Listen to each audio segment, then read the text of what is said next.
الحمد لله رب العالمين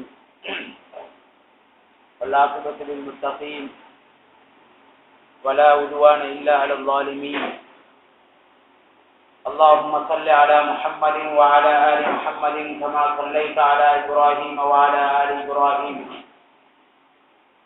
وبارك على محمد وعلى آل محمد كما باركت على إبراهيم وعلى آل إبراهيم إنك حميد مجيد. أعوذ بالله من الشيطان الرجيم. بسم الله الرحمن الرحيم.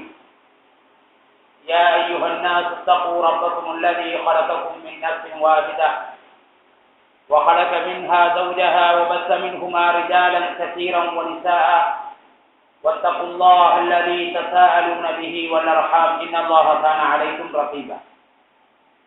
يا أيها الذين آمنوا اتقوا الله حق تقاته ولا تموتن إلا وأنتم مسلمون. يا أيها الذين آمنوا اتقوا الله وقولوا قولا سديدا يصلح لكم أعمالكم ويغفر لكم ذنوبكم ومن يطع الله ورسوله فقد فاز فوزا عظيما. أما بعد، إن أحسن الحديث كتاب الله وخير الهدي هدي محمد صلى الله عليه وسلم وشر الأمور محدثاتها وكل محدثة بدعة وكل بدعة ضلالة وكل ضلالة في النار. சர்வ புகழும் புகழ்ச்சியும் எல்லாம் வல்ல அல்லாஹ் சுப்ஹானஹு வ தஆலாவுக்கே உரித்தாகட்டும். அல்ஹம்துலில்லாஹ். சாந்தியும் சமாதானமும் அருமை தூதர் ஸல்லல்லாஹு அலைஹி வஸல்லம் அன்னவர்கள் மீதும் அன்னவர்களுடைய வாழ்க்கையை அணுவணுவாக எடுத்து நடந்த சஹாபாக்கள் மக்கள், தாபியீங்கள், தபல் தாபியீங்கள், கியாம நாள் வரை அந்த நபியுடைய வாழ்க்கையை பின்பற்றி வாழுகின்ற அனைத்து நெல்லடியார்கள் மீதும், குறிப்பாக நம்மனைவர்கள் மீதும் அல்லாஹ்வுடைய கருணையும் சாந்தியும் உண்டாகுவதாக வேண்டிக் கொள்வதன் பின்பு, அன்புக்குரிய இஸ்லாமிய சகோதரர்களே, புனிதமான ஜும்மாவுடைய கடமையை நிறைவேற்றுவதற்காக வேண்டி நாம் எல்லாம் பள்ளி வாயிலில் குழுவிருக்கின்றோம். இந்த ஒன்றுகூடலின் போது எத்தகைய குர்ஆனிய வசனங்களையும் நபிகள் நாயகம் ஸல்லல்லாஹு அலைஹி வஸல்லம் அவர்களுடைய வாழ்க்கை வழிமுறைகளையும் சுன்னாக்களையும் நமக்கு படிக்க கிடைக்கின்றதோ அது அனைத்தும் என்னுடைய வாழ்க்கையிலும் உங்களுடைய வாழ்க்கையிலும் பிரதிபலிக்க வேண்டும் என்று அல்லாஹ்வை பிரார்த்தித்தவனாக என்னுடைய ஆரம்பித்தேன். அன்புக்குரிய இஸ்லாமிய சகோதரர்களே, இன்றைய ஜும்மாவின் போது நாம் எல்லாம் தெரிந்து கொள்ள இருக்கின்ற ஒரு விடயம்தான் கடன் சம்பந்தமாக நபிகள் நாயகம் ஸல்லல்லாஹு அலைஹி வஸல்லம் அவர்கள் எத்தகைய எச்சரிக்கைகளை செய்திருக்கின்றார்கள், கடன் எடுக்கின்றவர்கள் எப்படி நடந்து கொள்ள வேண்டும், கடன் கொடுத்தவர்கள் எப்படி நடந்து கொள்ள வேண்டும், இத்தகைய பல்வேறு சட்டத்திட்டங்களை இன்றைய ஜும்மாவின் போது நாம் எல்லாம் தெரிந்து கொள்ள இருக்கின்றோம். அன்புக்குரிய இஸ்லாமிய சகோதரர்களே, நபிகள் நாயகம் ஸல்லல்லாஹு அலைஹி வஸல்லம் அவர்கள் இந்த கடன் குறித்து சொல்லுகின்ற போது கடன் கொடுக்கின்றவர்களை பற்றி அல்லாஹ்வுடைய தூதர் இப்படி புகழ்ந்து சொல்லுகிறார். மஸ்ஊத் ரலியல்லாஹு அன்ஹு அவர்கள் தான் இந்த ஹதீஸை நமக்கு அறிவிப்பு செய்கிறார்கள். அண்ணன் நபிய ஸல்லல்லாஹு அலைஹி வஸல்லம், அல்லாஹ்வுடைய தூதர் சொல்லுகிறார்கள், மாமின் முஸ்லிமின் யக்ரிது கர்தன் மர்ரத்தைனி இல்லா கஸதகத்தின் மர்ரத்தன். ஒரு முஸ்லிம் 2 தடவைகள் இன்னொருவனுக்கு கடன் கொடுக்கின்றான். அப்படி 2 தடவைகள் அவன் கடன் கொடுத்து விட்டு அந்த கடனை மீள பெற்றுக் கொள்ளுகிறான். அல்லாஹ் தஆலா இவனுக்கு எத்தகைய நன்மையை பதிவு செய்கிறான் என்றால், ஒரு தடவை சதகா செய்த நன்மையை பதிவு செய்கிறான். நான் ஒருவனுக்கு கடன் கொடுக்கிறேன், அந்த கடனை அவனுக்கே நான் கொடுத்து விடவில்லை, வேணாம் என்று சொல்லவில்லை, நான் கொடுத்த கடனை திரும்ப வேண்டிக் கொள்ளுகிறேன். அல்லாஹ் தஆலா அவனுக்கு உதவி செய்த காரணத்தினால் எனக்கு சதகா செய்த ஒரு நன்மையை பதிவு செய்திருக்கின்றான். சகோதரர்களே, இன்றைய கடன் கேட்டு வருகின்ற போது நமது நிலைப்பாடு என்ன? எத்தனை பேர்கள் நமக்கு உதவி செய்திருக்கின்றோம்? நம்முடைய கூட பிறந்தவர்கள் கேட்கின்ற போதே கொடுக்காமல் அவர்களுக்கு வேறு விதமாக எல்லாம் கலைத்து அனுப்பியிருக்கின்றோமா இல்லையா? அல்லாஹ்வுடைய தூதர் இன்னும் ஒரு முறை ஒரு ஹதீஸை சொல்லுகிறார்கள். எந்த அளவுக்கு என்றால், அனஸ் ரலியல்லாஹு அன்ஹு அவர்கள் தான் இந்த ஹதீஸை அறிவிப்பு செய்கிறார்கள். அனஸ் ரலியல்லாஹு அன்ஹு அவர்கள் அல்லாஹ்வுடைய தூதருக்கு 10 வருடங்கள் பணிவுடை செய்த ஒரு நபித்தோழர். இந்த நபித்தோழர் சொல்லுகிறார்கள், அல்லாஹ்வுடைய தூதர் சொன்னதாக சொல்லுகிறார்கள். எப்படி சொல்லுகிறார்கள்?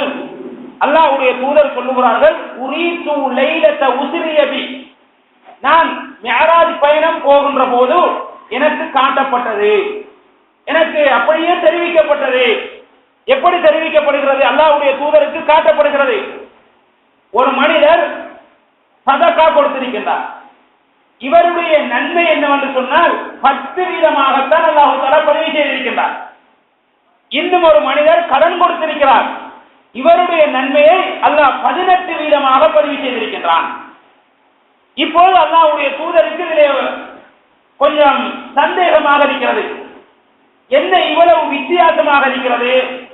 உண்மையிலேயே புத்தி ரீதியாக நாம் சிந்தித்து பார்த்தால் என்ன செய்ய வேண்டும்? சதகாவுடைய நன்மை அதிகமாக இருக்க வேண்டும், கடன் கொடுத்த நன்மை குறைவாக இருக்க வேண்டும். ஆனால் சதகா கொடுத்ததனுடைய நன்மை 10 வீதம், ஒருவன் கடன் கொடுக்கிறான் அதனுடைய நன்மை 18 வீதமாக பதிவு செய்யப்பட்டிருக்கிறது. அப்போது அல்லாஹ்வுடைய தூதர் ஜிப்ரீல் அலைஹிஸ்ஸலாம் அவர்களை பார்த்து கேட்கிறார்கள், ஏன் இப்படியான ஒரு மாற்றம்? சதகா செய்தவனுக்கு இத்தகைய நன்மை, கடன் கொடுத்தவனுக்கு இத்தகைய நன்மை, என்ன காரணம் என்று கேட்கிறார்கள். அப்போது ஜிப்ரீல் அலைஹிஸ்ஸலாம் அவர்கள் சொல்லுகிறார்கள், சதகா என்பது யாருக்கும் எவரும் கொடுக்கலாம், தேவை உள்ளவனுக்கும் கொடுக்கலாம், தேவை இல்லாதவனுக்கும் கொடுக்கலாம். ஒரு பணக்காரனுக்கும் சதகா செய்யலாம், ஒரு ஏழைக்கும் சதகா செய்யலாம். சதகா என்பது நான் யாருக்கு விரும்புகிறேனோ அதை நான் கொடுக்க முடியும். அது ஏழை பணக்காரன் உயர்ந்தவன் தாழ்ந்தவன் என்ற வித்தியாசமே கிடையாது. ஆகவே அல்லாஹ்வுடைய தூதருக்கு சொல்லப்படுகிறது, சதகா என்பது யாருக்கும் எவரும் செய்யலாம். எனக்கு ஒருவனை பிடித்தால் அவனுக்கு நான் கொடுக்கலாம். அவன் கோடிக்கணக்கான ரூபாக்களுக்கு சொத்து உள்ளவனாக இருந்தாலும், தகுதி உள்ளவனாக இருந்தாலும், அதிபதியாக இருந்தாலும், அவனுக்கு நான் 500 ரூபாய் கொடுக்க வேண்டும் என்று விரும்பினால் அதை கொடுத்தால் தடை கிடையாது. கடன் என்பது அப்படி அல்ல. கடன் என்பது ஒருவன் தேவை வருகின்ற போதுதான் தேடி ஓடுகிறான். ஒருவனுக்கு தேவை ஏற்படுகிறது, எனக்கு ஒரு 10 லட்சம் ரூபாய் தேவைப்படுகிறது, இந்த நேரத்தில் ஒருவனை நோக்கி ஓடுகிறேன், அவன் எனக்கு தருகிறான், அப்போது அவன் உதவி செய்கிறானா இல்லையா? சதகா என்பது எல்லோருக்கும் கொடுக்கிறோம். ஆனால் அதே நேரத்தில் கடன் உள்ளவன் மிக தேவை உள்ளவனாக இருக்கிறான். தேவை இருந்த காரணத்தினால் தான் வட்டிக்கு போய்விடக் கூடாது, பிச்சை எடுத்து விடக்கூடாது, களவெடுத்து விடக்கூடாது, லஞ்சம் பண்ணிவிடக் கூடாது என்பதற்காக வேண்டி இஸ்லாம் அனுமதித்த ஒரு கடனை கட்டு வருகிறார். அப்போது அல்லாஹ்வுடைய தூதருக்கு ரசூல் ஜிப்ரீல் அலைஹிஸ்ஸலாம் அவர்கள் என்ன செய்கிறார்கள்? இப்படி விளங்கப்படுத்துகிறார்கள்.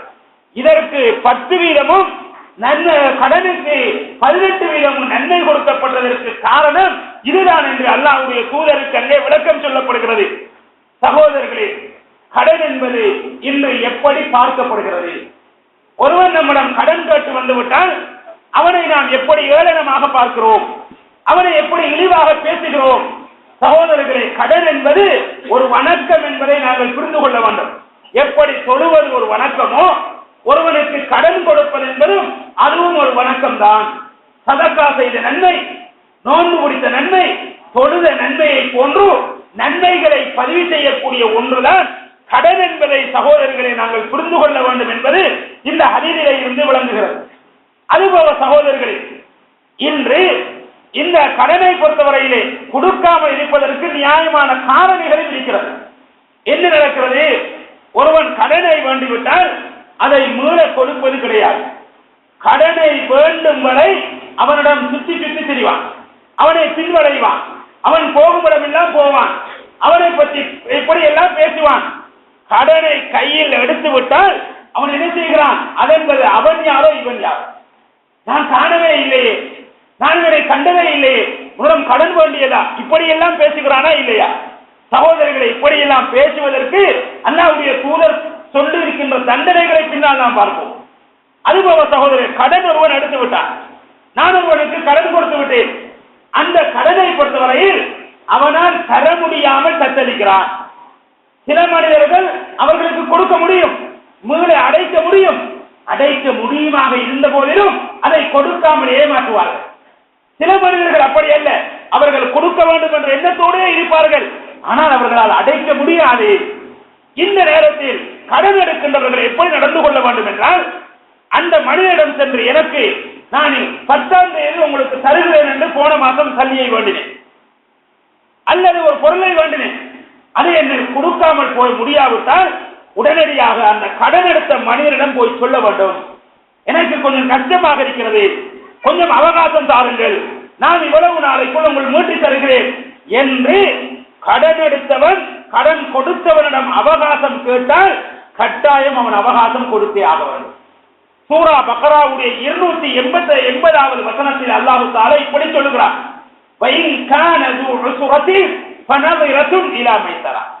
உங்களில் கடன் எடுத்தவன் தர முடியாமல் தத்தளிக்கிறான் என்றால் அவனுக்கு நீங்கள் உதவி செய்ய வேண்டும், அவகாசம் கொடுக்க வேண்டும், டைம் கொடுக்க வேண்டும் என்று அல்லாஹ் தஆலா அப்படியே சொல்லுகிறார்.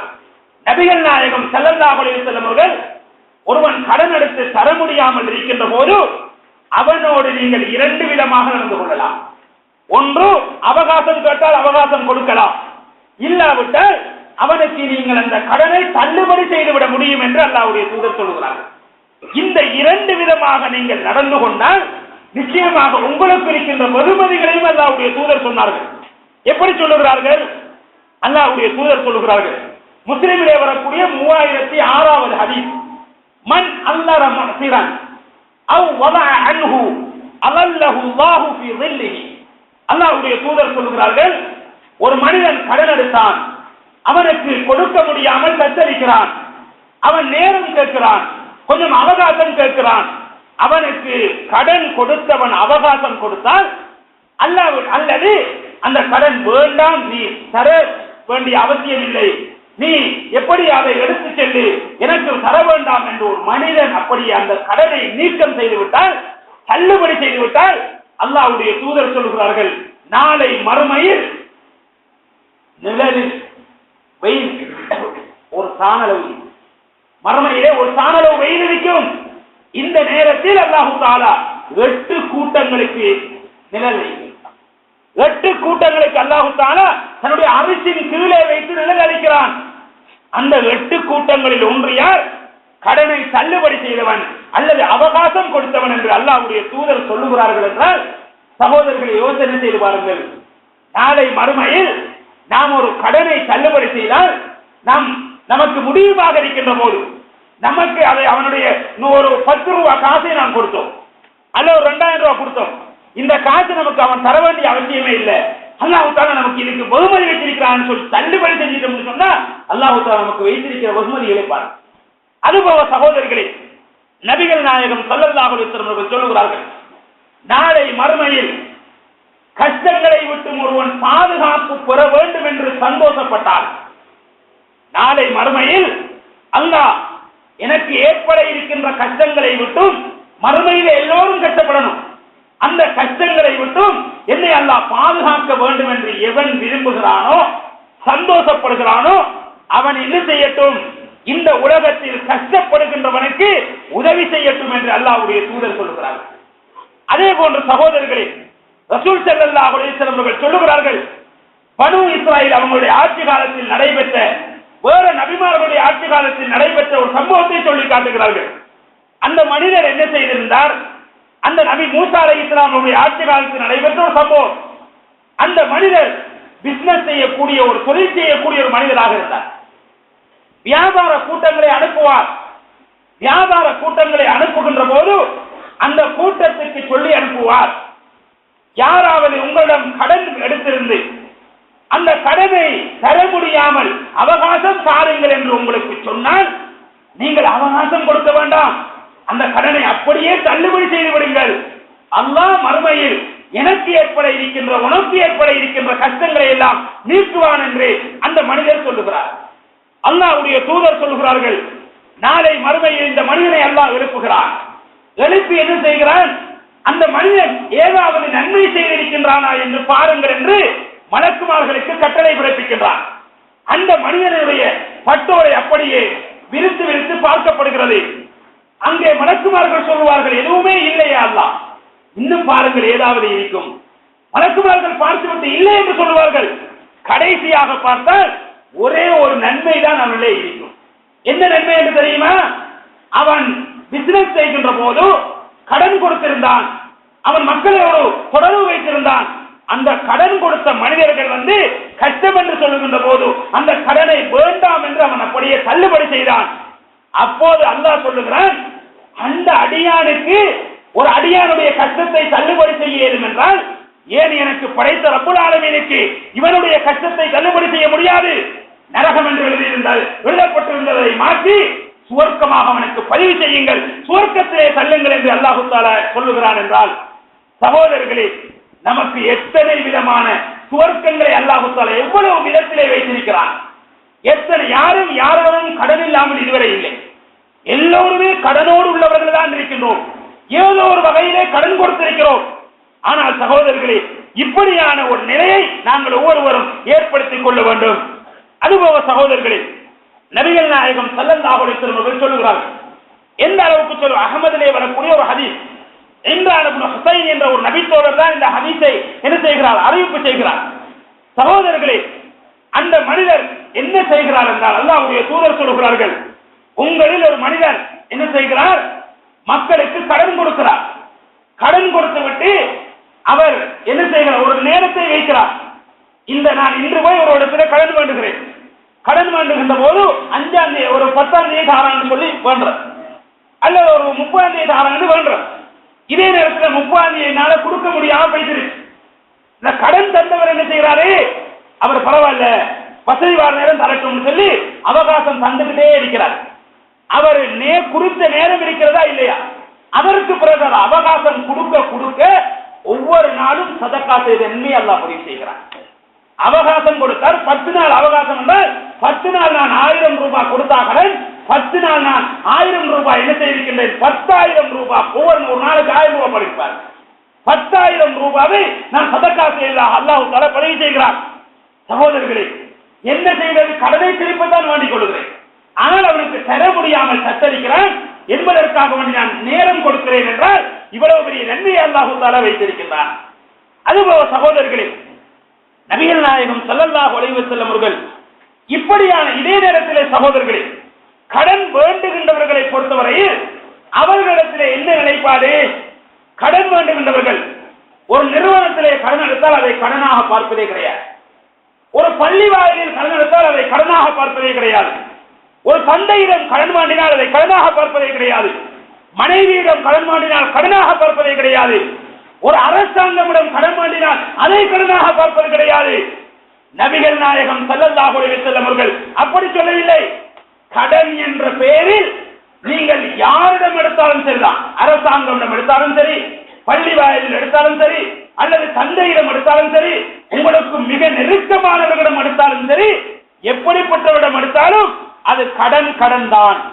அதே நேரத்தில் அந்த கடன் என்பது நம்முடைய பார்வையில் எப்படி கடன் இருக்கும், கடன் என்ற லட்சக்கணக்கில் வேண்டாம். நான் ஒருவன் என்ன செஞ்சேன், ஒரு 10 ரூபா காசு வேணா அது கடனாக பார்க்கவே கிடையாது, ஒரு 5 ரூபா வேணா அது கடனே இல்லை என்ற பார்வையில். ரசூல் ஸல்லல்லாஹு அலைஹி சொல்லுகிறார்கள், நீங்கள் வேண்டியது 5% இருந்தாலும், லட்சக்கணக்கான ரூபாக்களாக இருந்தாலும், கோடிக்கணக்கான ரூபாக்களாக இருந்தாலும் கடன் என்றால் கடன் தான்.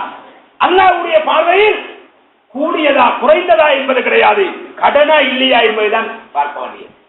சகோதரர்களே, நாம் 5 ரூபாய் எடுத்தால் கடன் இல்லை என்றால், லட்சக்கணக்கான ரூபாய் எடுத்தால் கடன் என்றால், அல்லாஹ் நாம் தான் இப்படி பிரித்து வைத்திருக்கின்றோம்.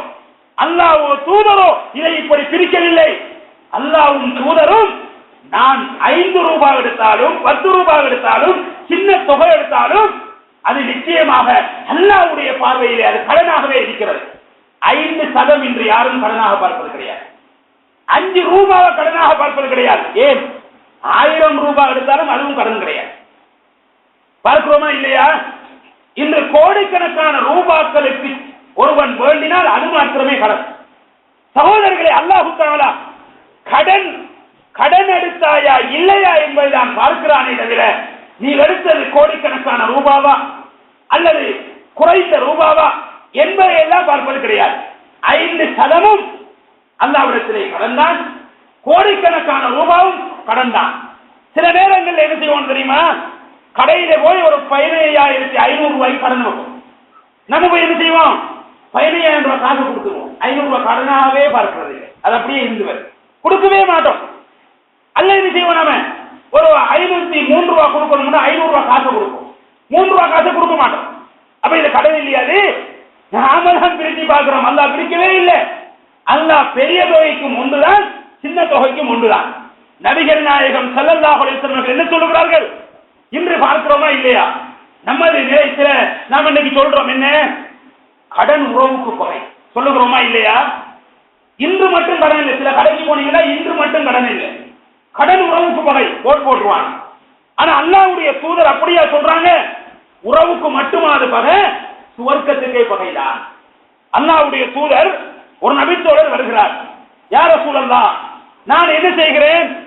இந்த அல்லாஹ்வுடைய மார்க்கத்தை மேலோங்க செய்வதற்காக வேண்டி அல்லாஹ்வுடைய பாதையிலே நான் என்ன போராடுகிறேன், போராடி மரணித்து விடுகிறேன். என்னுடைய பாவம் மன்னிக்கப்படுமா, எனக்கு சுவர்க்கம் கிடைக்குமா என்று அந்த நபித்தோழர் கேட்கிறார். அப்போது அல்லாஹ்வுடைய தூதர் சொல்லுகிறார்கள், ஆம் என்று சொல்லிவிட்டு அனுப்பி விடுகிறார்கள். உடனடியாக அவர் திரும்பி போகல, ஜிப்ரீல் அலைஹிஸ்ஸலாம் அவர்கள் வருகிறார்கள். வந்து அல்லாஹ்வுடைய தூதருக்கு வஹி சொல்லுகிறார்கள். என்ன சொல்லுகிறார்கள்? கடன் இருந்தால் அவர் அப்படி நடக்க முடியாது, அவருடைய பாவம் மன்னிக்கப்படாது, அவர் சுவர்க்கம் போக முடியாது. உடனடியாக அல்லாஹ்வுடைய தூதர் அவரை அழைக்கிறார்கள். வாருங்கள், போனவரை கூப்பிடுகிறார்கள். கூப்பிட்டு சொல்லுகிறார்கள், அல்லாஹ்வுடைய தூதர் என்ன சொல்லுகிறார்கள்? கடனை தவிர அனைத்தும் மன்னிக்கப்படுகிறது. சகோதரர்களை யோசனை செய்து பாருங்கள். கடனை தவிர எல்லாமே மன்னிக்கப்படுகிறது. ஒரு மனிதன் ஷஹீதாகிவிட்டால் போர்க்களத்திலே அவனுக்கு கபருடைய வாழ்க்கை இல்லை. நாம கபர்ல ஒன்று அடக்கலாம். அல்லாஹ் தஆலா கபருடைய வாழ்க்கை இல்லாம அவனை சுவர்க்கத்திலே பறவை வடிவத்திலே சுத்த வைக்கிறான். இவ்வளவு பெரிய அந்தஸ்தை பெறுகின்ற ஒரு வணக்கம் இருக்குமாக இருந்தால் போர்க்களத்திலே ஷஹீதாக ஒரு மார்க்கத்துக்காக வேண்டி, அல்லாஹ்வுக்காக வேண்டி, அப்படி போர்க்களத்திலே ஷஹீதாக மனிதர் கூட சுவர்க்கம் போக முடியாது கடன் இருந்தா என்றால் சகோதரர்களை யோசனை செய்து பாருங்கள். ஒரு நபித்தோழர் அல்லாஹ்வுடைய தூதர் ஆட்சி காலத்தில் என்ன செய்கிறார்? இங்கே கொண்டு வரப்படுகிறார். எங்கே கொண்டு வரப்படுகிறார்? பள்ளிவாசலுக்கு கொண்டு வரப்படுகிறார். மையத்தாக கொண்டு வரப்படுகிறார். அல்லாஹ்வுடைய தூதர் தொழுவிக்க முன்வருகிறார்கள். முன்வருந்து என்ன கேட்கிறார்கள்? இவருக்கு ஏதாவது கடன் இருக்கிறதா? ஆம் யா ரசூலல்லாஹ். அல்லாஹ்வுடைய தூதர் கேட்கிறாங்க, ஏதாவது விட்டு செஞ்சிருக்கிறாரா? அதை விட்டு போடுற கடனை அடைக்கலாமா? ஓ, வேற கொஞ்சம் காசு விட்டுருக்காரு. அப்புறம் தூதர் சொல்லிக்கிறாங்க. அதுக்கு பின்னால இன்னும் ஒரு ஜனாசா வருகிறது. இவர் ஏதாவது விட்டு சென்றிருக்கிறாரா? இவர் ஒன்றும் விடல. அப்ப யாருக்கு இருக்கு பொறுப்பெடுக்கிறீங்களா? அப்ப ரசூல் ஸல்லல்லாஹு அலைஹி வஸல்லம் சில சஹாபாக்கள் இல்ல என்ன செய்றாரு, அப்ப நாங்க பொறுப்பெடுக்கிறோம் பொறுப்பெடுத்துக் கொள்றாங்க. அப்புறம் ரசூலுல்லாஹ் சொல்லிக்கிறாங்க. சில சஹாபாக்கள் இன்னும் ஒரு மையத்தை கொண்டு வரப்படுகிறது. அல்லாஹ்வுடைய தூதர் கொள்விக்க முன்வரவில்லை. கடன் ரீக்கா ஓமுங்கிறாங்க. அப்ப யாராவது பொறுப்படுங்க, பொறுப்பெடுக்கல. கடைசியாக அலி இப்னு அபீ தாலிப் அவர்கள் ஒருத்தருமே பொறுப்பெடுக்காத போது பொறுப்பெடுக்கிறார்கள். பொறுப்பெடுத்து சொல்லுகிறார்கள், அலைய தைனுஹு, என் மீது அவருடைய கடன் நான் கொடுக்கிறேன், நீங்கள் அவரை தொழுவீங்கள் என்று சொன்ன போது அல்லாஹ்வுடைய தூதர் முன் வந்து தொழுவிக்கின்றார்கள். சகோதரர்களை, அல்லாஹ்வுடைய தூதர் தொழுவித்து விட்டு சொல்லுகிறார்கள், என்ன சொல்லுகிறார்கள்? அலியே, உன்னை அல்லாஹ் தஆலா நரகத்திலே இருந்து பாதுகாத்து விட்டான். உனது சகோதரனை நரகத்தை விட்டு நீ பாதுகாத்தது போன்ற ஃபக்கல்லாஹு ஜஸதக மினன் நார் கமா ஃபக்கத்த ஜஸத அகீக மினன் நார் என்று அல்லாஹ்வுடைய தூதர் சொல்லுகிறார்கள். உனது சகோதரனுடைய உடம்பை நரகத்திலே இருந்து நீ பாதுகாத்தது போன்று உன்னை அல்லாஹ் தஆலா நரகத்தை விட்டும் பாதுகாத்து விட்டான் என்று சொல்லுகிறார்கள். சொல்லிவிட்டு சொல்லுகிறார்கள், இதே போன்றுதான் எந்த முஸ்லிமாவது என்ன செய்கிறான், ஒருவனுடைய கடனை இப்படி அடைக்க முன்வருகின்ற போது அவனுக்கு இத்தகைய நன்மை இருக்கிறது என்று அல்லாஹ்வுடைய தூதர் சொல்லி இருக்கின்றார்கள். சகோதரர்களே, ஆனால் கடனை பொறுப்பெடுப்பது போன்று அல்ல, அதை அடைக்க வேண்டும். அவன் சொர்க்கம் போய்விடுவான், நாமல் போய்விட முடியாது. சிலாக்கள் என்ன செய்வாங்க தெரியுமா? பேருக்கும் மோளுக்கும் முன்னுக்கு வச்சு நான் பொறுப்பும் வாங்க, ஆனா அடைக்க மாட்டாங்க. அவன் தப்பிட்டான். கடனாளியாக மங்கத்த மையத்தில் தப்பி விட்டது. சும்மா அவன் கடன் எடுக்கையும் இல்லை, தின்கையும் இல்லை, ஒண்ணும் செய்யலையோ மாட்டிக்கிட்டான். இவன் என்னத்துக்கு எடுத்தது? அல்லாஹ்வுக்காக இவன் எடுக்கலையே. இவன் எடுத்தது என்ன பெருசா பேசணும், அவன் கடனை இவன் அடைச்சான், இவன் கடனை அவன் என்ன தேவை இருக்கு, இப்படி எல்லாம் கலைக்கணும் என்கிறதுக்காக இவர் எடுத்தது. ஆனா உண்மையாகவே இவர் அடைக்க வேண்டும், அல்லாஹ்வுக்காக வேண்டி புனை நின்றால் அதை அடைக்க வைப்பார் அல்லாஹ். அதான் உண்மையாக அர்த்தம். சகோதரர்களே, இந்த அளவுக்கு ரசூல் ஸல்லல்லாஹு அலைஹி வஸல்லம் அவர்கள் என்ன செய்கிறார்கள்? இப்படி இந்த கடனை பற்றி இவ்வளவுக்கு வலியுறுத்துவதை பார்க்கின்றோம். அதுபோக சகோதரர்களே, ஒரு நபித்தோழர் மரணித்து விட்டார். அவருக்கு நிறைய சொத்துமத்தை விட்டு சென்றிருக்கின்றார், பிள்ளைகளையும் விட்டு சென்றிருக்கின்றார். அவருடைய சகோதரன் என்ன செய்கிறார்? அந்த சொத்துமத்தை எல்லாம் எடுத்து அவருடைய குழந்தைகளுக்கு செலவழிப்பதற்கு நினைக்கின்றார். அப்போது அல்லாஹ்வுடைய தூதர் சொல்லுகிறார்கள், அந்த நபித்தோழரை அழைத்து, உனது சகோதரன் நரகம் செல்ல போகிறான், உனது சகோதரன் நரகம் செல்ல போகிறான், நீ சுவர்க்கவாதியாக அவனை மாற்ற வேண்டிய தேவை இருக்கிறது. அவனுடைய சொத்துக்களை எல்லாம் எடுத்து நீ அவனுடைய பிள்ளைகளுக்கு செலவழிக்க போகிறாய். அதைவிட முக்கியமானது இங்கே அவனுடைய கடனை அடைக்க வேண்டியிருக்கின்றது. எத்தனையோ கடனாளிகள் இங்கே இருக்கிறார்கள், கடனை கொடுங்கள் என்று அல்லாஹ்வுடைய தூதர் சொல்ல, அந்த நபித்தோழர் யார் யாருக்கெல்லாம் கடன் கொடுக்க வேண்டும் என்று கேட்டு சகோதரனுடைய கடனை அப்படி அடைத்தார். கடைசியாக ஒரு பெண்மணி வருகிறார். என்ன சொல்லுகிறார்? எனக்கும் கடன் தர வேண்டும், இவ்வளவு தர வேண்டும். அப்போது எந்த எவிடன்ஸும் கிடையாது, ஆதாரமும் கிடையாது. என்ன ஆதாரம் அதற்கு? கடன் உன்னிடம் இல்லை, நானா வேண்டினான் என்பதற்கு கேட்கிறார். இல்லை, வேண்டினார் என்பதுதான் ஆதாரம், இல்லை, எந்த எவிடன்ஸும் கிடையாது என்று சொல்லுகிறார். அப்படியானால் தர முடியாது. அல்லாஹ்வுடைய தூதரிடத்தில் அந்த நபித்தோழர் ஓடுகிறார். எல்லா கடனையும் அடைத்து விட்டேன் யார சொல்லலாம், ஒரே ஒரு கடன், ஆனால் ஆதாரம் கிடையாது, கொடுத்த என்று சொல்லுகிறார். என்ன செய்வது? உடனடியாக அல்லாஹ்வுடைய தூதர் வகிவார காலம் தான், அல்லாஹ்வுடைய தூதருக்கு வகி வருகிறது. அந்த பெண்மணி உண்மையாகவே கடன் கொடுத்தா என்று உடனடியாக அந்த கடன் அங்கே அடைக்கப்படுகிறது. அதன் பிறகு அல்லாஹ்வுடைய தூதர் சொல்கிறார்கள், அல்லாஹ் உனக்கு அருள் செய்வானாக, உனது சகோதரனை நீ நரகத்தை விட்டு பாதுகாத்தாய், அவன் சொர்க்கவாதியாக இருந்தவன் நரகவாசியாக மாற பார்த்தான் என்று அல்லாஹ்வுடைய தூதர் அப்படி துஆ செய்திருக்கின்றார்கள் என்றால் சகோதரர்களை நான் யோசிக்க வேண்டும். சஹாபாக்களுடைய காலங்களை போன்ற காலம் கிடையாது. சகோதரனுடைய கடனை அவங்க அடைப்பாங்க, உம்மாட கடனை அடைப்பாங்க, வாப்பாட கடனை அடைப்பாங்க. இப்ப என்ன, இப்ப காலம் எப்படி? எனக்கு நான் தான் போயிடுவோம். நான் மௌத்தானதுக்கு முன்னால கடன் அடைக்கிறதே பார்க்க மாட்டாங்க, இந்த சொத்து இருந்தா பிடிக்கிறது தான் பார்ப்பாங்க. குடும்பம் சேர்ந்து எப்படியாவது இந்த சொத்தை சுருட்டும், இதுக்கு தான் வரும். இவன் சொர்க்கவாக மரணிக்கணுமே, சொர்க்கத்துக்கு போகணுமே, இவன் கடை இருக்குமே, இதெல்லாம் அடைப்போமே என்கிற யாருமே நினைப்பது கிடையாது. அந்த சஹாபாக்களுக்கு ஈமானின் கூட இருந்தது, அப்படி செய்தார்கள். ஆனால் ஒன்றொன்று எங்கேயாவது இருக்கு. நமது எங்களுடைய ஆட்சி காலத்திலே எங்களுடைய காலத்திலேயும் எங்கேயாவது ஒன்றொன்று இப்படியான சஹாபாக்களை போன்ற சமூகம் இருக்கும். ஆகவே அன்புக்குரிய இஸ்லாமிய சகோதரர்களே, நாம் என்ன செய்யறோம்? உதாரணத்துக்கு வாப்ப மூத்தபில் வைக்கிறேன், எங்க வாப்பா மூத்த போயிட்டாருன்னா நான் என்ன செய்வேன் என்று நானா கூடுறேன், நான் கூடுறேன், குடும்பத்துல எல்லாம் கூடுவாங்க. கூடி என்ன செய்வாங்கன்னு தெரியுமா? எங்க வாப்பாட பேர்ல நான் பள்ளிக்கு ஒரு பெயின் பண்ணி நான் சொல்றேன். இன்னொருவன் சொல்லுவான் நான் ஒரு மாட்டாரத்துக்கு கந்தூரி ஓடுறேன். இன்னொருவன் சொல்லுவான் என்ன நான் ஒரு பள்ளியை கட்டி கொடுக்குறேன். இதெல்லாம் செஞ்சதுக்கான வாப்பா சொர்க்கம் போயில. வாப்பா நீ என்ன செய்கிறாய்? ஒரு ஒரு 15 லட்சம் செலவழித்து ஒரு பள்ளியை கட்டி கொடுக்க போறாய், வாப்பாட பேர்ல வாப்பா சொர்க்கம் போக முடியாது. பாப்பா எடுத்த கடனை 10 ரூபா தான், ஒரு அதிகமா இருக்கவும் முடியாது. அதை கொடுத்துட்டு சொர்க்கம் பேசிடுவேன். வாப்பாட பேர்ல நீங்க பள்ளியை கட்டுங்க, அதெல்லாம் தடை கிடையாது. கடனை அடைச்சிட்டு செய்யுங்க. என்ன செய்வாங்கன்னு தெரியுமா? உதுகையா காலம் வந்து வாப்பாட பேர்ல உதுகையா கொடுப்பாங்க. வாப்பா எவ்வளவு கடனோட மோசா இருப்பான், வாப்பாக்கு அந்த கடனை அடைக்கிறதுக்கு மனமர இல்ல, 35,000 40,000 கொடுத்து ஒரு மாட்டை வண்டி அறுப்பான். பாப்பா வேண்டிய கடன் 1000 ரூபா தான், 35,000 கிடையாது, 1000 ரூபா கொடுத்துட்டு அப்ப சொர்க்கம் பேசிடுவேன். பாப்பாக்கு சொர்க்கம் போது தானே நீ உதுகையா இருக்கிறாய். உதுகையா முதலாவது மரணித்தவர்களுக்காக அறுக்கவே முடியாது. இதை என்ன செய்வாங்க? சிலாக்கள் கடன் இருக்கக்குள்ள உண்டாக போவாங்க, கடன் இருக்கக்குள்ள ஹஜ்ஜி போவாங்க. உங்களோட கடனை அழிங்க, அல்லாவுக்கு செய்ய வேண்டிய கடன் அது.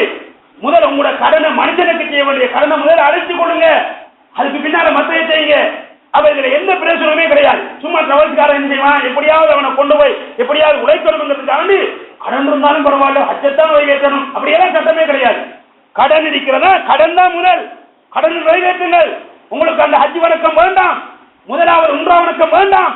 முதல் செய்ய வேண்டியது கடனை அடைக்க வேண்டும். சகோதரர்களே, நான் மரணித்த பிறகு எனது கடனை மற்றவர்கள் அடைப்பார்கள் என்பதை விட நான் அடைத்து விட்டு தான் மரணிக்க வேண்டும் என்று நான் ஆசைப்பட வேண்டும். சகோதரர்களே, அதுபோக என்ன நிலைப்பாடு நாம் என்ன செய்யறோம்? சகோதரர்கள், இந்த அடிப்படையிலே பார்க்கின்ற போது என்ன செய்கிறோம்? கடன் ஏராளமாக நமக்கு இருக்கிறது, ஏராளமான கடன் நாங்கள் கொடுக்க வேண்டியிருக்கிறது. இந்த கடன்களை யாருமே பார்ப்பது கிடையாது. நாங்க என்னதான் அமல் செஞ்சாலும், நின்று வணங்கினாலும் இரவு கூறாக நாங்க தொழுதாலும் நோம்பு வைத்தாலும் சுவர்க்கம் போக முடியாது.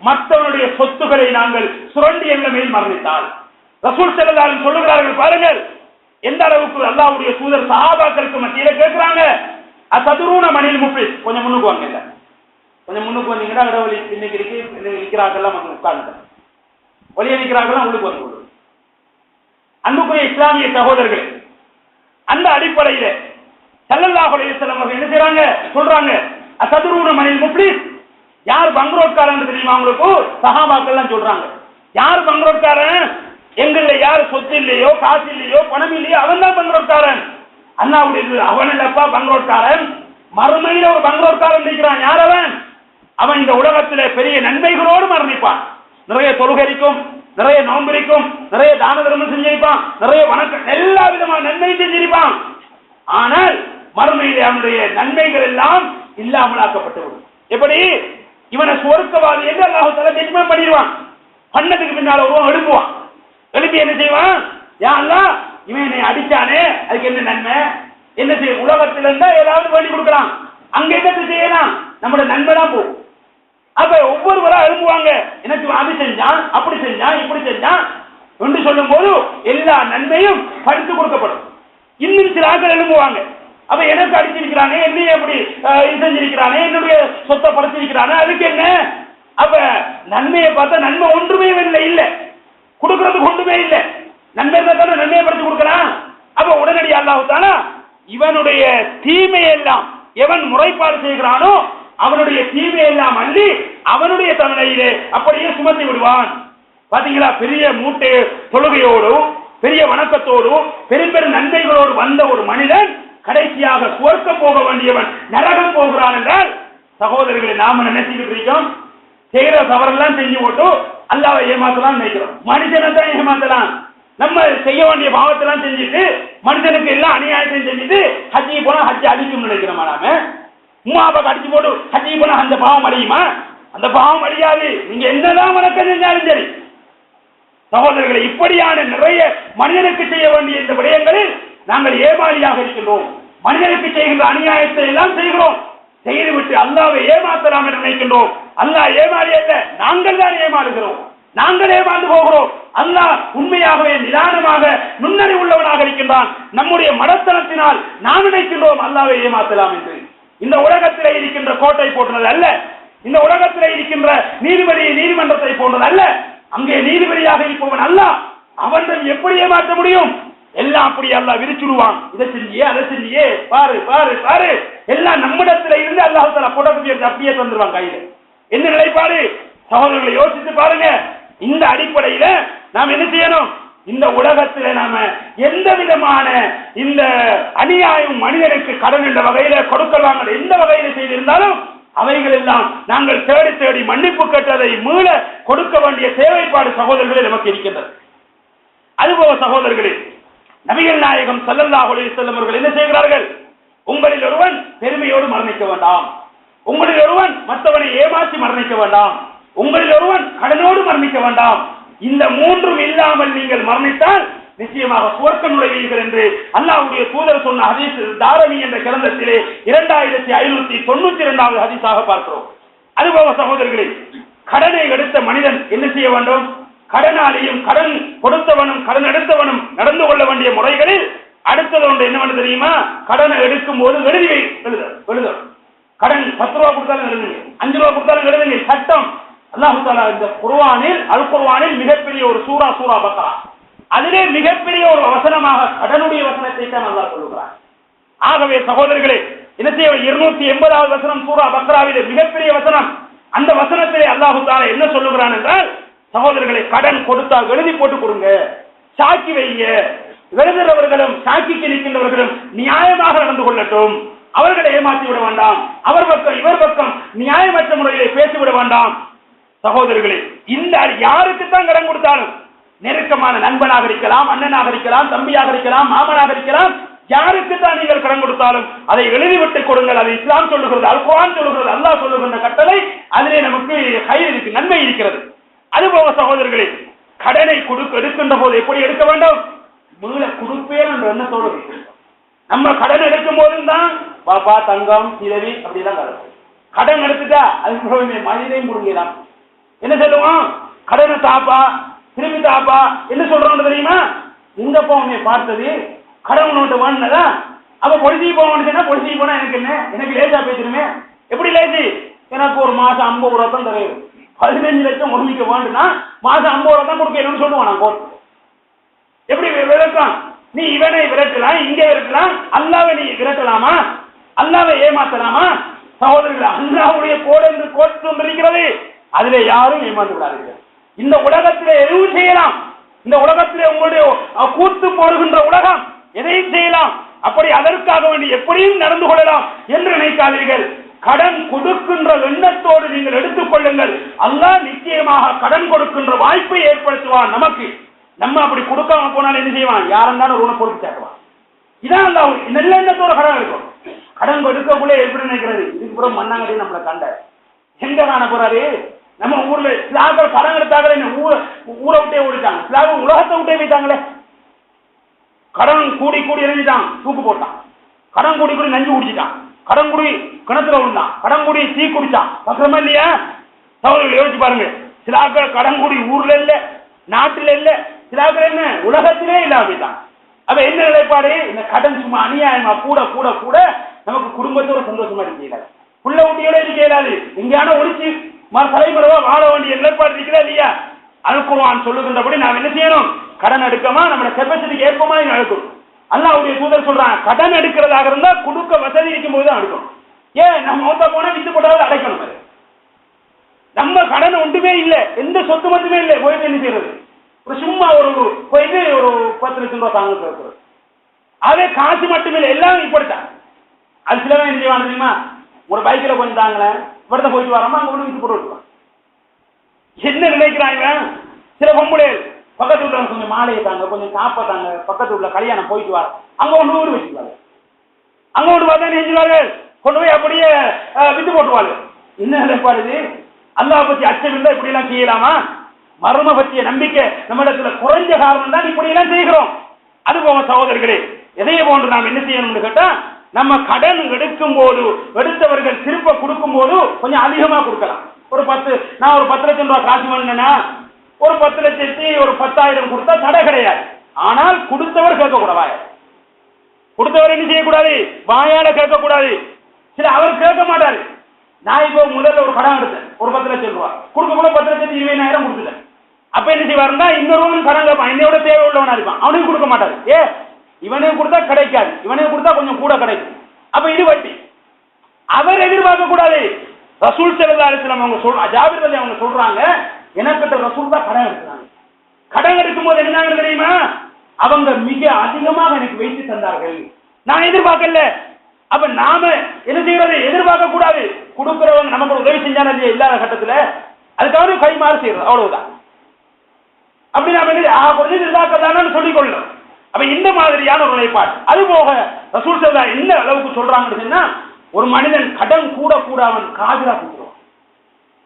ரசூலுல்லாஹ் 2 விஷயத்தை போய் அல்லாஹ்வுடைய தூதர் தொழுகையில மிக அதிகமாக வைத்து என்ன செய்வார்கள்? பாதுகாப்பு செய்வார்கள். அல்லாஹும்ம இன்னி அஊது பிக மினல் மக்ரமி வல் மஅஸம், பாவச் செயலை விட்டும் கடனை விட்டும் யா அல்லாஹ் உன்னிடத்திலே பாதுகாப்பு கேட்கின்றேன். அல்லாஹ்வுடைய தூதர் துஆக்களை கற்றுத் தருகின்றார்கள். நீங்க கடன் உள்ளாக்கள் அதிகமாக இந்த துஆ ஓதிக்கொள்ளுங்க. அல்லாஹும்ம இன்னி அஊது பிக மினல் ஹம்மி வல் ஹஸன் வஅஊது பிக மினல் அஜ்ஜி வல் கஸ்ல் வஅஊது பிக மின் கலப மினல் ஜுபுரி வல் புகுல் வஅஊது பிக மின் கலபத்தி தைனி வ கஹ்ரிர் ரிஜால். அல்லாஹ்வுடைய தூதர் சொல்லுகிறார்கள், நீங்கள் காலையானாலும் மாலையானாலும் இதை ஓதிக்கொள்ளுங்கள். உங்களுடைய கவலைகள் மலை போல் இருந்தாலும் நீங்கிவிடும், கடன் மலை போல் இருந்தாலும் அதை நீங்கிவிடும். என்ன துவா? அல்லாஹ்வுடைய தூதரை செய்த துவா. அல்லாஹும்ம இன்னி அஊது பிக மினல் ஹம்மி வல் ஹஸன். யா அல்லாஹ் கவலையை போக்குவாயாக, கவலையை போக்குவாயாக. கோழைத்தனத்தை விட்டு நட்பித்தனத்தை விட்டு என்னை பாதுகாப்பாயாக. இயலாத தன்மையை விட்டு எனக்கு பாதுகாப்பு தருவாயாக. மனிதர்கள் என்னை ஆட்சி புரிவதை அடக்கி ஆள்வதை விட்டும் கடன் தொல்லையால் நான் பாதிக்கப்படுவதை விட்டும் யா அல்லாஹ் என்னை பாதுகாத்துடுவாயாக என்ற இந்த துவாவை அல்லாஹ்வுடைய தூதர் அடிக்கடி ஓதினார்கள் என்றால் நாம் என்கிறோம் சகோதரர்கள். அதே போன்ற ரசூல் இன்னும் ஒரு துவாவை சொல்கிறார்கள், அல்லாஹும்ம மக்ஃபினி பி ஃபضلிக அன் ஹராமிக், அல்லாஹும்ம மக்ஃபினி பி ஹலாலிக அன் ஹராமிக். யா அல்லாஹ் ஹலாலான முறையில் என்னை வாழச் செய், ஹலாலான உள்ளதை கொண்டு போதுமாக்க செய், ஹராத்திலே என்னை விடாமல் பாதுகாத்துடுவாயாக என்ற இந்த துவாவை ஓதி வாக்னினி மினல் அம்மன் சிவா யாருடைய அருளினால் உன்னை தவிர வேறு யாரும் நான் கையேந்துகின்ற தேவைப்படுகின்ற அந்த நிலைமையை விட்டு என்னை பாதுகாத்துடுவாயாக என்ற இந்த துவாவை அல்லாஹ்வுடைய தூதர் அடிக்கடி ஓதினார்கள். சகோதரர்களே, நபிகள் நாயகம் ஸல்லல்லாஹு அலைஹி வஸல்லம் அவர்கள் என்ன செய்கிறார்கள்? தொழுகையில் எல்லா சந்தர்ப்பங்களிலும் இத்தகைய இந்த துவாக்களை, இந்த கடனை விட்டும் பாதுகாப்பு கடுமையாக தேடியிருக்கின்றார்கள். அந்த அடிப்படையிலே சகோதரர்களை, என்னையும் உங்களையும் அல்லாஹ் தஆலா என்ன செய்வானாக, இப்படியான கடன் தொல்லைகளை விட்டும் பாதுகாத்து கடன் வேண்டினால் உடனடியாக கொடுத்து நிறைவேற்றுகின்ற அத்தகைய வசதி வாய்ப்புகளை ஏற்படுத்தி இந்த சுவர்க்கத்தை விளக்க செய்து விடாமல் பாதுகாத்து தருவாராக. வாகுதாவான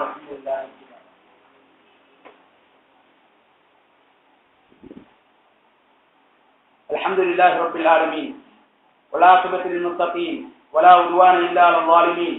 اللهم صل على محمد وعلى آل محمد كما صليت على إبراهيم وعلى آل إبراهيم إنك حميد مجيد. அன்புக்குரிய இஸ்லாமிய சகோதரர்களே, நாங்கள் ஒவ்வொருவரும் அல்லாஹ்வுடைய அருளையும் நன்மையையும் மிக அதிகமாக பெற்று சுவர்க்கத்தை பெற்றுக்கொள்ள வேண்டும் என்பதற்காக வேண்டி ஒவ்வொருவரும் ஆசைப்படுகிறோம். அதற்காக முயற்சிக்கிறோம். இந்த நன்மைகளை, அருள்களை, அல்லாஹ்வுடைய சுவர்க்கத்தை பெறுவதற்கு அல்லாஹ் தஆலா பல்வேறு வழிகளை வைத்திருக்கிறார். நாம் ஜும்மாவுக்கு வந்திருக்கிறோம் ஒவ்வொருவரும். இது கூட சுவர்க்கத்தை பெறுவதற்கு ஒரு சந்தர்ப்பம் தான். அல்லாஹ்வுடைய தூதர் சொல்லுகிறார்கள், ஜும்மாக்கு வரும்போது கொஞ்சம் நேர காலத்தோடு வரும். ஆக குறைஞ்சது இமாம் மிம்பர்ல ஏறுறதுக்கு முன்னாலேயாவது வந்துடும். எந்த அளவுக்கு சொன்னா ரசூல் ஸல்லல்லாஹு அலைஹி வஸல்லம் சொல்றாங்க, உங்களில் ஒருவர் குளித்துக் கொண்டு, கடமையான குளிப்பை குளித்துக் கொண்டு, நல்ல முறையிலே மனங்குணங்களை பூசிக்கொண்டு, இருக்கின்ற உடுப்புகளில் மிக நல்ல ஆடையை அணிந்து கொண்டும் அவர் பள்ளிவாசலுக்கு தன்னுடைய வீட்டிலே இருந்து நடந்து வருகிறார். ஜும்மாவை கேட்பதற்காக நடந்து வந்து இமாமுக்கும் பக்கத்தில் உட்கார வேண்டும். நம்ம வந்தோம்னா எங்கேயாவது தூணிக்கானா பார்ப்போம், எங்கேயாவது சுவர்த்திக்கானு பார்ப்போம். சாமி வச்சு இமாமுக்கு பக்கத்தில் உட்காரும். இமாமுக்கு பக்கத்தில் வந்து உட்கார்ந்து கொண்டு அவர் இமாம் சொல்லுகின்ற பயானை கேட்டு அதன் பின்னால் தொழுகை விட்டு அவர் வீடு திரும்பி செல்லுவாராக இருந்தால் அல்லாஹ்வுடைய தூதர் சொல்லுகிறார்கள், இவர் பள்ளிக்கு நடந்து வந்தார் அல்ல. ஒவ்வொரு எட்டுக்கும் அல்லாஹு தஆலா நசாயிலே பதிவு செய்யப்பட்ட ஆதாரபூர்வமான ஹதீஸ், ஒவ்வொரு எட்டுக்கும் அல்லாஹு தஆலா என்ன செய்கிறார் என்றால் ஒரு வருஷம் நோன்பு வைத்து ஒரு வருஷம் நின்று வணங்கிய நன்மையை பதிவு செய்திருக்கிறார். அல்லாஹ் எவ்வளவு கருணையாளர், மிக இலகுவாக இதை பெறலாம். நம்ம உதாரணமா என்ன செய்வோம், ஒரு சைக்கிள் கழுவ போறோம்னு வைங்களேன், அங்க போய் 10 மணி ஆனாலும் அங்கே நிற்பதான். இங்க வர்றது தான் கொஞ்சம் டைம், கொஞ்சம் மனம் உதை. பழைய காலத்தாக்கெல்லாம் எப்படி செய்வாங்க, சும்மாக்கு சுபகோடையே பிடிச்சிட்டு வந்துடுவாங்க. நம்ம அந்த அளவுக்கு இல்லாட்டி கொஞ்சம் நேரத்தோட வர பழகணுமா இல்லையா? அப்ப இந்த மாதிரியான அப்ப நாம என்ன செய்யறோம்னு சொன்னா, உதாரணத்துக்கு ஒரு மினிஸ்டரை சந்திக்க போறோம் வைங்க, ஒரு டைம் தராது, ஒரு 8 மணிக்கு வாங்க. அங்க 8 மணிக்கு போனா வரல, அவங்க சொல்றாங்க உள்ளாக்கள் அவர் 11 மணிக்கு போறாங்க வருவாரு, போயிட்டு வாங்க. இல்ல நான் நீங்க சந்திச்சுட்டே சொல்றோம், டைம் விளங்குதில்லை. ஆனா இந்த அல்லாஹ் எவ்வளவு ஒரு வருஷம் நின்று வழங்கிய நன்மை, ஒரு வருஷம் நோன்பு நோற்ற நன்மைனா நமக்கு ஏறுமா? ஒரு வருஷம் பூரா நோன்பு ஒரு ஏறுமா? அல்லாஹ் எவ்வளவு சிம்பிளா தான், அதை நம்ம இழந்துடுறோம்.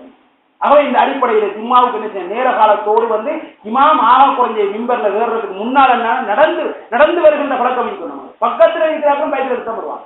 பள்ளி பக்கத்துல விடுறதுக்கும் கொஞ்சம் ஒரு 10-8 வச்சா சரி, அதுக்கும் சைக்கிள் எடுத்து தான் வரும். ஒரு சுண்ணா என்ன ஒன்று கேட்டாங்க, பள்ளி வாசலுக்கு போவது, நடந்து போவது ஒரு சுண்ணா. சஹாபாக்கள் மைல் கணக்கில் நடந்து வருவாங்க. அடுத்த சகோதரர் அதே போன்று நம்ம என்ன செய்யணும், எல்லாரும் தாடி எல்லாம் வைக்கக்கூடிய தாடி. உதாரணத்துக்கு மவுத்தானதுக்கு பின்னால நம்மளோடய கொண்டு வந்து அடக்கப்படுகிற ஒரே சாமான தாடி மருந்து, அப்படியே வச்சு அடக்கலாம். ரசூல் ஸல்லல்லாஹு அலைஹி வஸல்லம் தாடியை பொறுத்தவரை நீளமாக இருக்கும்.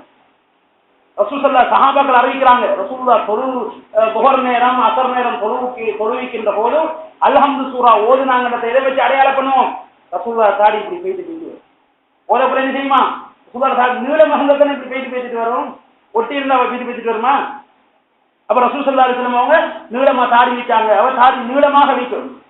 அவ என்ன செய்யணும், இன்னும் சொல்ல போனா ஒரு அரபுல ஒரு கதை ஒன்று வாய்க்கலாம். எப்படி கதை? ஒரு பொம்பளை பார்த்து ஒரு தாடிக்காரனை கல்யாணம் முடிச்சிருக்காரு. அவங்க எல்லாரும் சேர்ந்து மற்ற பொம்பளையை பாடி பண்றாங்க. அவன் என்ன சொல்றாங்க, நான் தான் ஆம்பளையை கல்யாணம் முடிச்சிருக்கேன், நீங்க எல்லாம் பொம்பளையை கல்யாணம் முடிச்சிருக்கீங்க.